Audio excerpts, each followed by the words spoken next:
Another day, another real world test. Today, we're doing a review of the iPhone 16e, the new budget phone from Apple that's not as budget as their last budget phone. But as per the usual, we will go out and explore, all while we test out this phone. But first things first.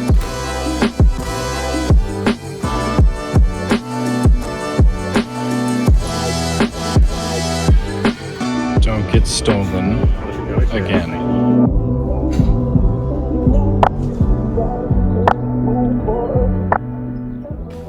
Coffee.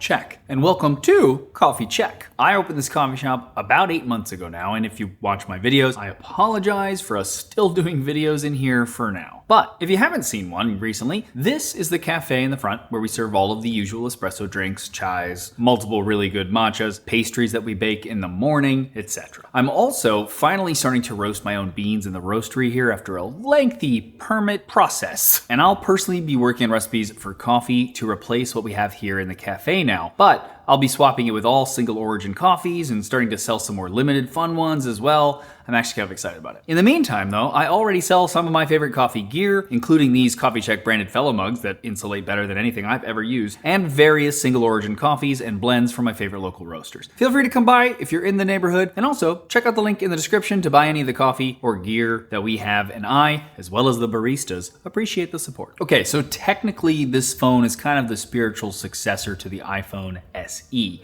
even though it is way more expensive than the iPhone SE ever was. One of the things you get for that money though is an updated design. That's right, the home button that has only lived on through the iPhone SE is now completely gone from Apple's lineup. That might make some users a bit disappointed, but at least it ensures that Apple's entire iPhone lineup is a bit more consistent. But the iPhone 16e doesn't necessarily look as modern as the higher end iPhone 16 models though. While those models have switched to the dynamic island, you might notice that the iPhone 16e still has the old notch. That doesn't really matter much to me, as I never really minded the notch, but it does mean that you'll lose some software features like live activities that would otherwise be running on the dynamic island. Thankfully, those still work on the lock screen, but of course the advantage of the dynamic island is that those live activities are always on the screen and you can continue to use your phone, so you just won't get that here now. The other design feature missing on the iPhone 16e compared to the other iPhone 16 models is the camera control. Apart from limiting how you can access the camera and make changes to settings while you're in the camera, it also limits how you can access Apple's visual intelligence, because normally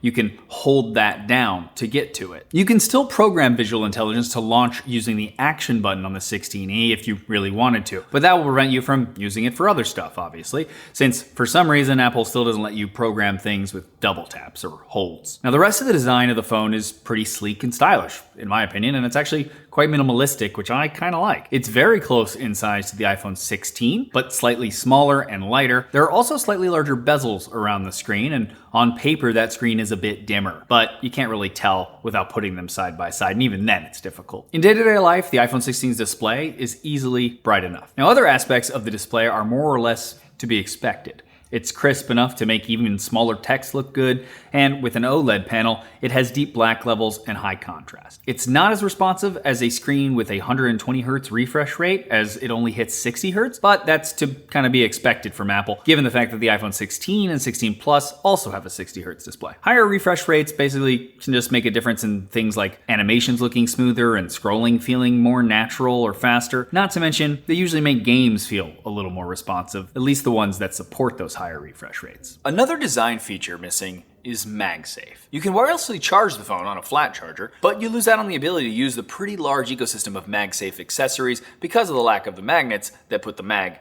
in MagSafe. You can, however, get around that by buying a case for the device that adds the magnets back in. But Apple doesn't sell those, so you'll have to get them from a third party. Speaking of that, this is the PLAUD Note, the world's #1 AI note taker and today's sponsor. And it would normally attach to the back of your iPhone using the included MagSafe sleeve. But in this case, it weirdly attaches to the 16e at least, but not strong enough because it doesn't have the proper magnets for MagSafe. Thankfully, PLAUD includes a magnetic ring that you can stick to a case for the phone and then attach that magnetic sleeve to that. So, what is the PLAUD Note all about? Well, it's an AI note taker that's great for meetings. I've used it for brainstorming sessions with the baristas, product briefings, and anything I want to remember everything that was said. And it then turns it automatically into a transcribed document that you can instantly share right after the meeting. I share it to Notion to help me write scripts, for example. And compared to iOS 18 on the phone, that can only transcribe English right now, the PLAUD supports 112 languages already. And it can accurately recognize different voices and label the speaker in the transcription better than most phones can, frankly. And side benefit, it'll save battery on your phone too, of course, because you're not using it. It's also well made and way thinner than I thought it was going to be. And since you can use it without being attached to your phone, you can just set it down on a table, for example, and it's a lot more discreet than recording a voice note on your phone. If you want to learn more about the PLAUD Note or their other products like the NotePin, which is also very interesting,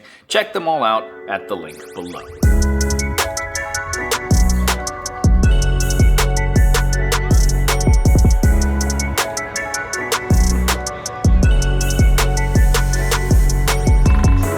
I'm here at Annabelle Basin Bar and Grill in Long Island City, and it's kind of a hidden gem as it's a little awkward to get to. It has a great waterfront view of the city, though, that makes it a perfect spot for a drink by the water. One of the things I love about this spot is how simple it is. Don't get me wrong, I love restaurants that get fancy with their menus, drinks, decorations, whatever. You won't get any of that here. All you have to do is pick a drink, and if you're hungry, pick a bite to eat from the crowd favorites like a burger, hot dog, or even kielbasa, which is a Polish-style sausage and something you usually find at bars in Greenpoint where we just came from, as it historically has had a large Polish population. And all of it's good, the vibes are unpretentious, and the prices are actually pretty reasonable. Now with such a great view, it would have been nice to take an ultra-wide shot or two of Manhattan, but unfortunately, the dual camera system is easily the biggest thing that I miss and something you'll lose by going for the 16E over the iPhone 16. Instead, the iPhone 16E has only one camera, and that single camera has a smaller sensor than the standard iPhone 16. That basically just means that it can't let in as much light, which impacts low light performance. Now in good lighting though, the images are pretty good. They're crisp and detailed with vibrant colors.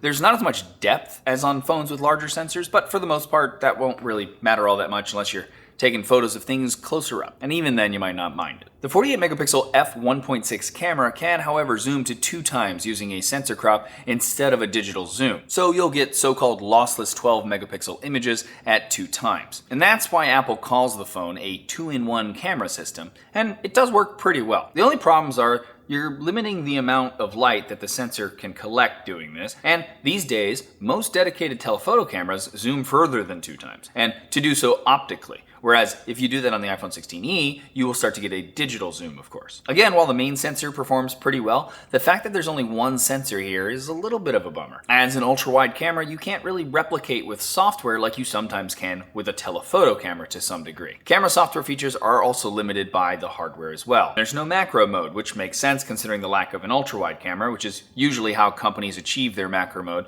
which admittedly I never really use, so not a big deal to me at least. And there's also no cinematic mode. Again, something I personally never use, so I don't mind, but maybe you do. The rest of the software works well though. The phone shipped with iOS 18.3.1, but at this point, I've had it for a while, I've already updated it to iOS 18.5. Now, it has the majority of the Apple Intelligence features that Apple has been hyping for the past 6 months, like writing tools, visual intelligence, and so on. It also has some big updates to apps like the Photos app, which has more organizational tools, and the Shortcuts app, which has a ton of new actions and kind of sets the stage for Siri to be able to do a lot more once the AI updates to Siri finally roll out. We'll have to wait and see, though, how long that actually takes. Last but not least are priority notifications, which also leverage Apple Intelligence and involve your phone highlighting notifications that it thinks are the most important, as well as doing summaries. It seems to work okay, but it doesn't stop me from scrolling through the rest of the notifications anyway, as I just don't trust most AI to be right these days, regardless of who's making it. That'll get better for sure at some point though. Now you may or may not use all of these AI features that much,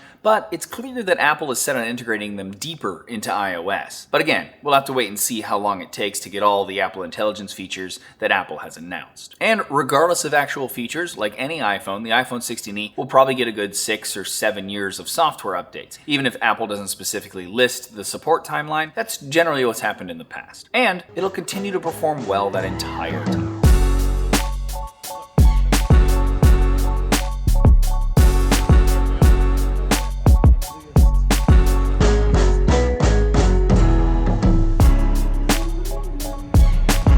Fisher for scale.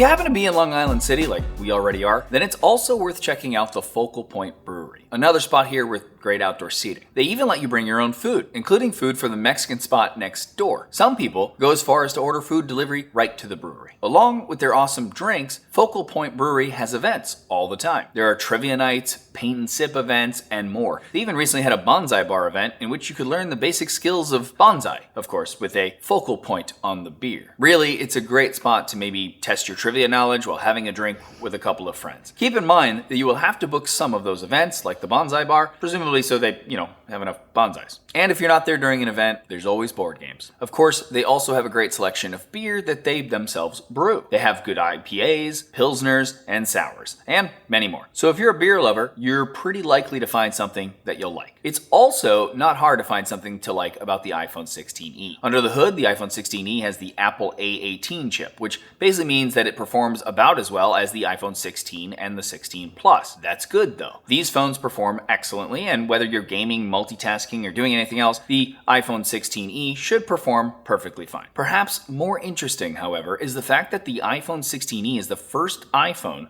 with Apple's self-built modem, called the Apple C1. Frankly, this is kind of boring in a good way. I never have experienced any issues with connectivity compared to iPhone models with Qualcomm modems, for example. That's especially good because Apple will most certainly replace third-party modems with Apple ones on all of its devices over the next few years as they do. And here is the battery usage for today, for anyone who's curious about that. But today is not a normal day, it's a real-world test day, and I use the camera way more than you ever would. So here is another day that wasn't a real-world test day, so you have something else to compare it to. Basically, the battery life of the iPhone 16e is great. End of story. There are very few phones that actually survive a real-world test day without me having to recharge them at some point, and this one did. Now, charging the phone isn't quite as spectacular though. You can get to around 50% battery in 30 minutes, which is definitely not bad, but the device only has 7.5 watt wireless charging, and again, no MagSafe, which doubles the wireless charging speed, which you can find on all other iPhone 16 models. The iPhone 16e though is a solid device with a more modern design than the iPhone SE, but it's probably not for everyone. If you want to save money